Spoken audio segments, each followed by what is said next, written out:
it's a type of moral question, kind of part of it. But miracles and the power of prayer, things that most Christians believe are happening daily.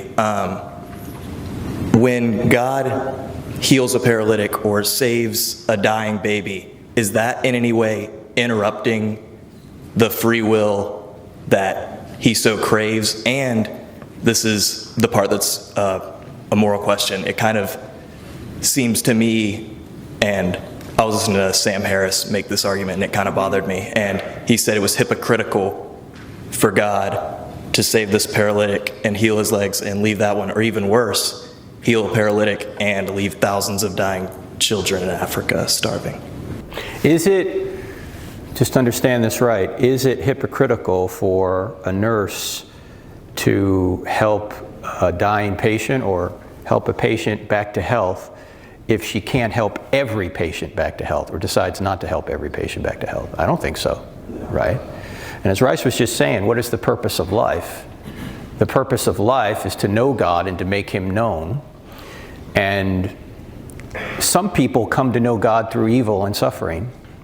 In fact, let me ask a question in here. Those of you who do believe in God, how many people in here came to faith or got closer to God through pain and suffering? Can I see your hands, please? Yeah, look around the room. That's probably half of us. In other words, C.S. Lewis said, sometimes you only look up when you're on your back.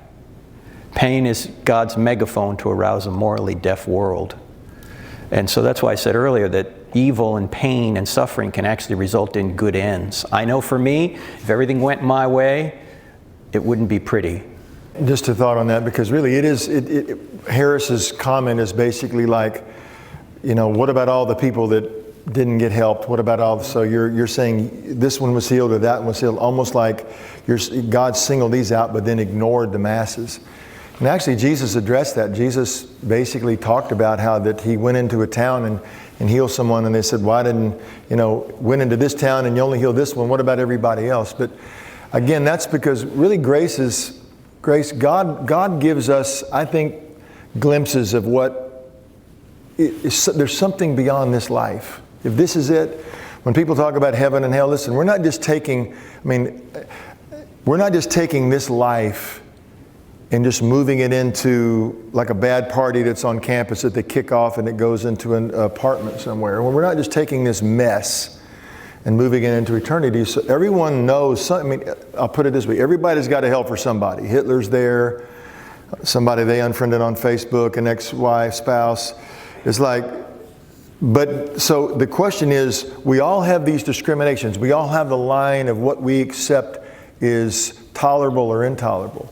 So in my opinion, when it comes to God giving a miracle or a healing, and you said, well, this person's dying and you're claiming you were healed of a backache. Like, oh, that's so silly to say I got healed of a backache, or I found, somebody gave me $100 when you've got starving people. I understand how that to somebody from the outside looking in thinking that's trivial.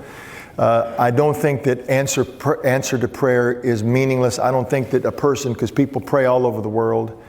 And I think the mystery is that we have this chance. Every human being has a chance to approach that God, whether the need is small, whether the need is large, and get grace. Sometimes the grace manifests in a complete healing. Sometimes the grace, like I interviewed a woman on Christian television who saw her parents murdered.